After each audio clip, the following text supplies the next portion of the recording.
Drug addiction. Drug addiction is a dependence on an illegal drug or a medication.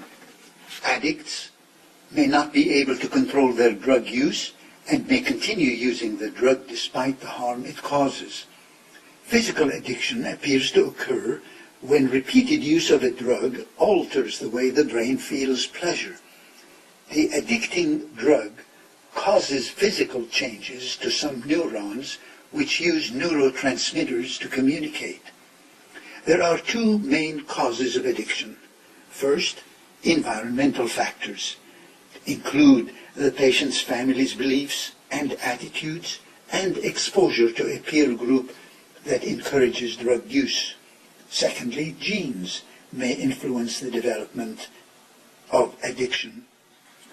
The risk factors for developing addiction include family history of addiction, which likely involves the effects of many genes. Males are twice as likely to have problems with drugs. Psychological problems such as depression, attention deficit hyperactivity disorder, or post-traumatic stress disorder increase the likelihood of becoming dependent on drugs. Peer pressure, particularly for young people. Lack of family involvement. A lack of attachment with parents may increase the risk of addiction, as can a lack of parental supervision. Anxiety, depression, and loneliness. The use of drugs can become a way of coping with these painful psychological feelings. Taking a highly addictive drug. Some drugs, such as heroin and cocaine, cause addiction faster than do others. There are many complications of addiction, including physical and mental health problems, unconsciousness, coma, and sudden death, especially if one takes high doses or combines them with other drugs or alcohol. Getting a communicable disease. People who are addicted to a drug are more likely to become infected with a disease such as HIV, either through unsafe sex or by sharing needles. Accidents. Addicts are more likely to drive or do other dangerous activities while intoxicated. Suicides. Addicts more often commit suicide than do people who are not. Family problems. Marital or family strife and custody issues more often occur with addiction. Work issues. Work performance may decline, and addicts may be absent from work more often. Problems at school. Academic performance and motivation to excel in school may suffer in addicts. Legal issues include stealing to support the drug addiction, driving while under the influence of drugs or alcohol, and disputes over child custody. And financial problems. Spending money to support the habit takes away money from other needs that could put one in debt and could lead to illegal or unethical behavior.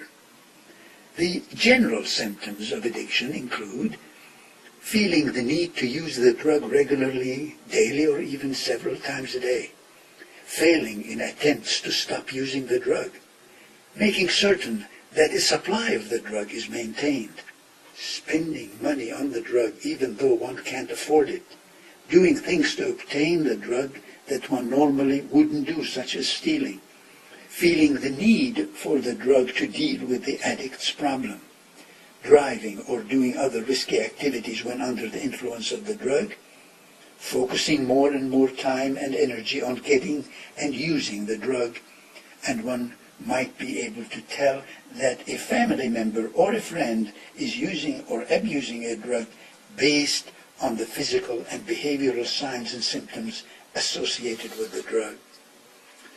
Drug abuse in teenagers is important. It can be difficult to distinguish normal teenage moodiness or anger from signs of drug use. Possible indications that a teenager is using drugs include problems at school, frequently missing classes or missing school, a sudden disinterest in school or school activities, or a drop in grades may be indicators of drug use. Physical health issues, lack of energy and motivation may indicate that the teenager is using certain drugs.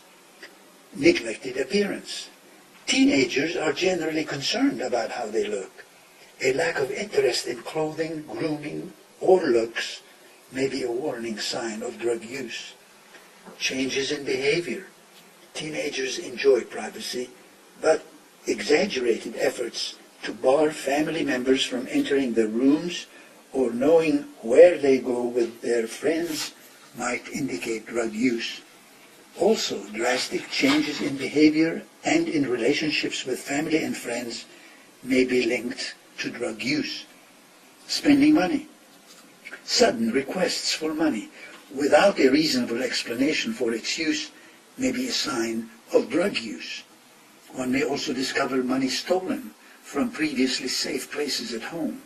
Items may disappear from the home because they're being sold to support a drug habit. A word about marijuana and hashish.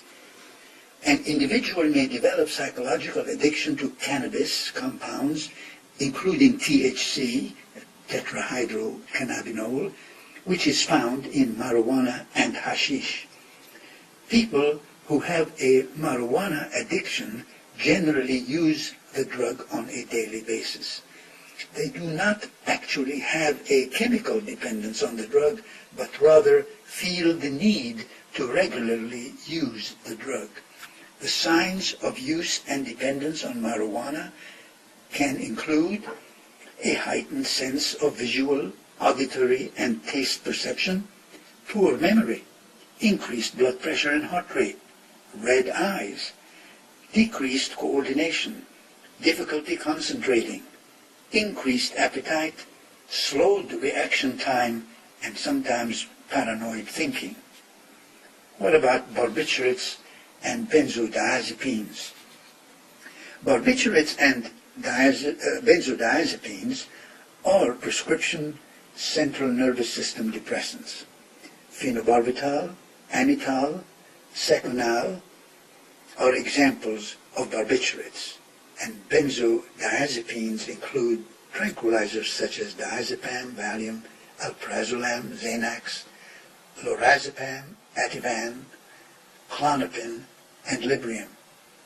The signs of use and dependence on barbiturates and benzodiazepines can include drowsiness, slurred speech, lack of coordination, memory problems, confusion, slowed breathing and decreased blood pressure, dizziness, and depression. Methamphetamine, cocaine, and Ritalin, methylene, that's methylphenidate, and other stimulants will be the next discussion. Methamphetamine, also known as meth, is a particularly dangerous drug. It's highly addictive and causes a number of short-term and long-term health consequences. Methamphetamine is relatively inexpensive and widely available. The signs of use and dependence on this class of stimulant drugs can include euphoria, decreased appetite, rapid speech, irritability, restlessness, depression as the drug wears off, nasal congestion and damage to the mucous membrane of the nose in users who snort the drugs, insomnia, weight loss, increased heart rate, blood pressure and temperature, and at times paranoia. Next, let's look at club drugs.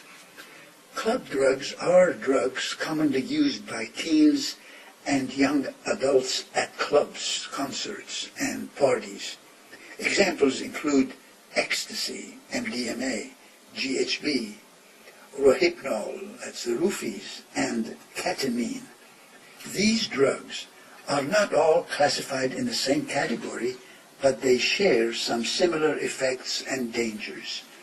The signs of club drug use and dependence can include an exaggerated feeling of great happiness or well-being, that's euphoria, reduced inhibitions, a heightened or altered sense of sight, sound, and taste, amphetamine-like effects with ketamine and ecstasy, decreased coordination, poor judgment, memory problems or loss of memory, increased or decreased heart rate and blood pressure, and drowsiness and loss of consciousness with GHB and Rohypnol. GHB and Rohypnol are particularly dangerous. At high doses, they can cause seizures, coma, and death. The danger increases when these drugs are taken with alcohol. Because they worsen consciousness and memory, and they're easy to give someone without his or her knowledge or consent, these drugs are both commonly used as date rape drugs. One particular danger of club drugs is that the liquid, pill, or powder forms of these drugs available on the street often contain unknown substances that can be harmful, including other illegal manufactured or pharmaceutical drugs. How about hallucinogens? The most common hallucinogens are LSD and PCP, phencyclidine. Signs of LSD use include hallucinations, greatly reduced perception of reality, for example, interpreting input from one of your senses as another, such as hearing colors, permanent mental changes in perception, rapid heart rate, high blood pressure, tremors, and flashbacks, a re-experience of the hallucinations even years later. Signs of phencyclidine, PCP, use include also hallucinations, euphoria, delusions, panic, loss of appetite, depression, and aggressive and possibly violent behavior. Inhalants. Some commonly inhaled substances include glue, paint thinners, correction fluid, felt tip marker fluid, gasoline, cleaning fluids, and household aerosol products. When inhaled, these products can cause brief intoxication and a decreased feeling of inhibition. Long-term use may cause seizures and damage to the brain, liver, and kidneys. Inhalant use can also cause death. Now let's turn to narcotic painkillers. Opioids are narcotic pain-killing drugs produced naturally from opium or made synthetically. This class of drugs includes heroin, morphine, codeine, methadone, and oxycodone, OxyContin. The signs of narcotic use and dependence can include reduced sense of pain, sedation, depression, confusion, constipation, slowed breathing, and needle marks if injecting drugs. What about tests and diagnoses in these painkillers? Blood tests are not used to diagnose a drug addiction, but they may be used to see whether the patient has taken certain drugs in the recent past. A definitive diagnosis of drug addiction usually occurs after an evaluation by a psychiatrist, a psychologist, or a specialized addiction counselor. To be diagnosed with an addiction or substance dependence, one must meet criteria spelled out in the Diagnostic and Statistical Manual of Mental Disorders, DSM. This manual is published by the American Psychiatric Association and is used by mental health professionals to diagnose mental conditions and by insurance companies to reimburse for treatment. The DSM criteria include a pattern of drug use that causes significant problems or distress occurring at any time over a 12-month period and include 3 or more of the following. First, the patient develops tolerance, which means that the drug has less and less effect and the patient needs more of the drug to get high. Second, patient has physical or psychological withdrawal symptoms or takes the drug or a similar drug to avoid withdrawal symptoms. 3, the patient often takes a larger amount of the drug over a longer period of time than intended. 4, the patient keeps trying to cut down or quit using the drug. 5, the patient spends a good deal of time getting the drug, using the drug, or recovering from the effects of the drug. 6, patient gives up or cuts back important social, occupational, or recreational activities because of the drug use. And 7, the patient keeps using the drug even though he or she knows it is causing physical or psychological problems. How about treatments and drugs for addiction? Drug addiction treatments include organized inpatient or outpatient treatment programs, counseling, and self-help groups to help the addict resist using the addictive drug again. Depending on the level of addiction, one may need steps to help him or her withdraw from using the drug. That's by detoxification. Therapies such as counseling, addiction treatment programs, and self-help group meetings can help the patient overcome an addiction and stay sober. Treatment programs generally include educational and therapy sessions focused on getting sober and preventing relapse. This may be accomplished in individual groups or family sessions. These programs are available in various settings, from outpatient to residential and inpatient programs. Next is counseling. Individual or family counseling with a psychologist, psychiatrist, or addiction counselor may help the patient resist the temptation to resume using addicting drugs. Behavior therapies can help develop ways to cope with the drug cravings, suggest strategies to avoid drugs and prevent relapse, and offer suggestions on how to deal with a relapse if it occurs. Counseling can also involve talking about the job, legal problems, and relationships with family and friends. Counseling with family members can help those patients develop better communication skills and be more supportive. And third, self-help groups. Many, though not all, of these self-help groups tend to use the 12-step model first developed by Alcoholics Anonymous.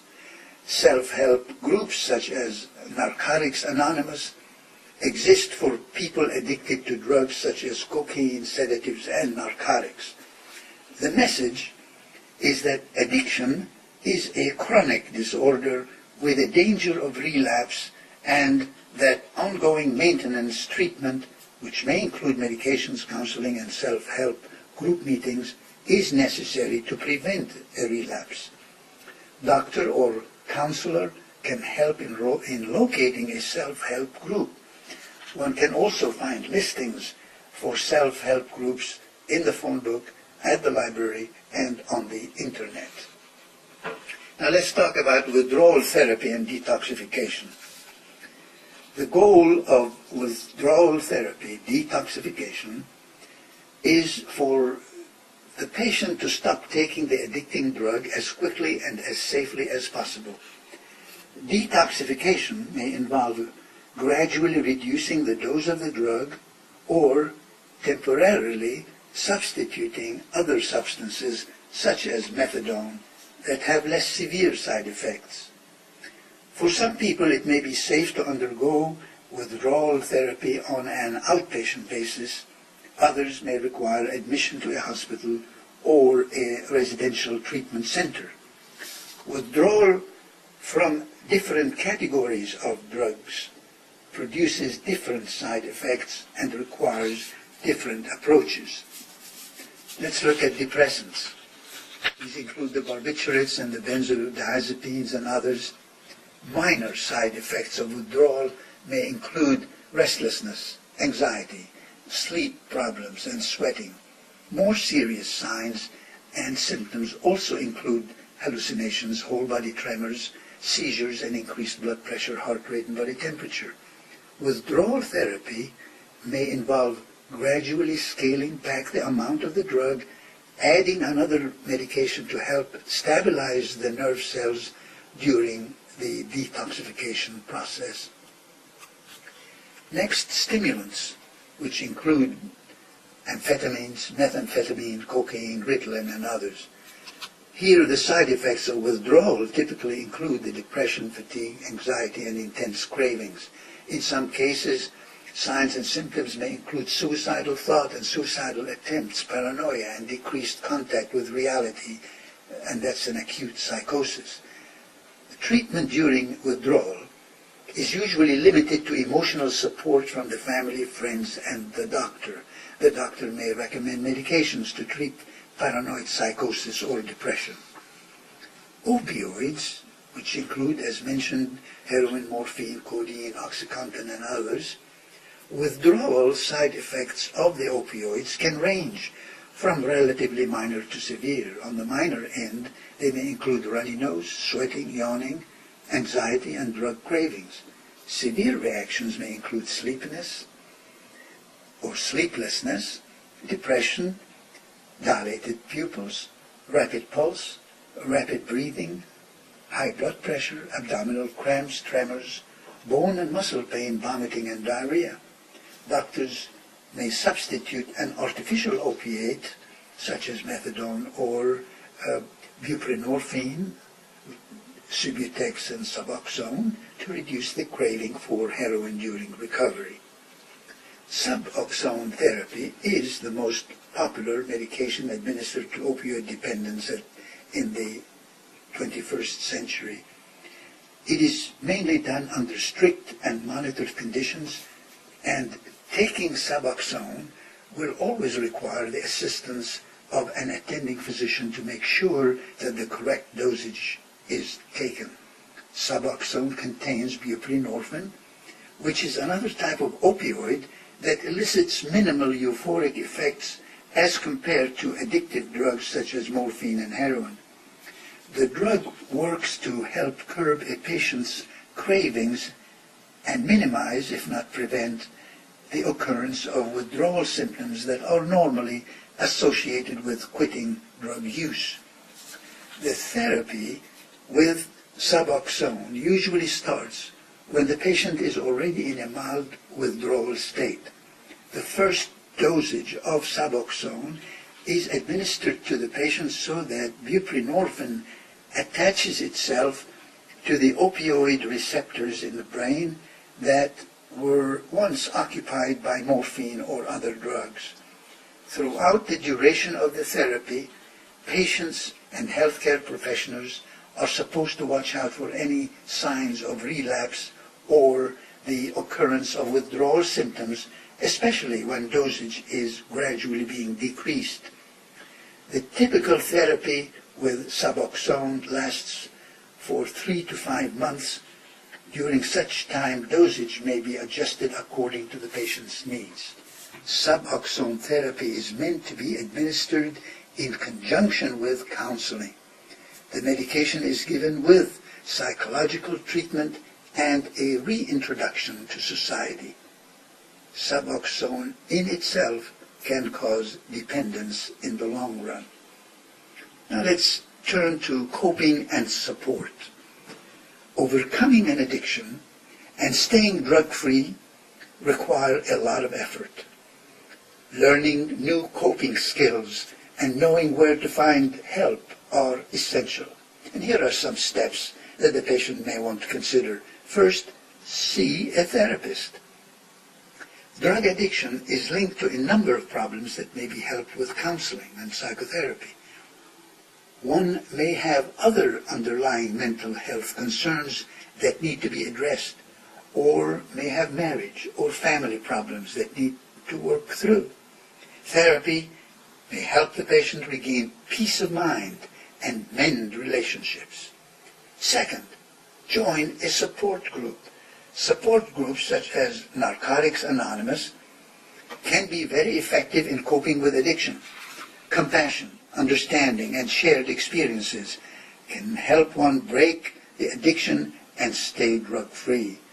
One may find support groups in communities where they live, and there are also several available on the internet.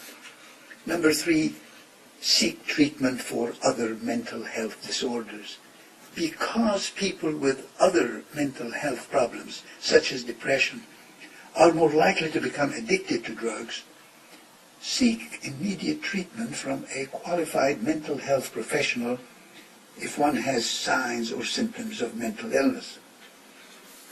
Next, we turn to staging and intervention. Because many drug users deny they have a problem, they won't seek help on their own. Family members, friends, or co-workers may need to persuade the user to seek treatment. An intervention is a carefully planned process in which family and friends, teachers, clergy members, or other individuals join together to confront someone about the consequences of addiction and ask him or her to accept a treatment plan. A successful intervention involves careful planning, research, and teamwork. And next we shall talk about prevention. The best way to prevent an addiction to an illegal drug is not to take the drug at all. Use care when taking an addictive prescription drug. The doctor may prescribe narcotics to relieve pain, benzodiazepines to relieve anxiety and insomnia, or barbiturates to relieve nervousness or irritation.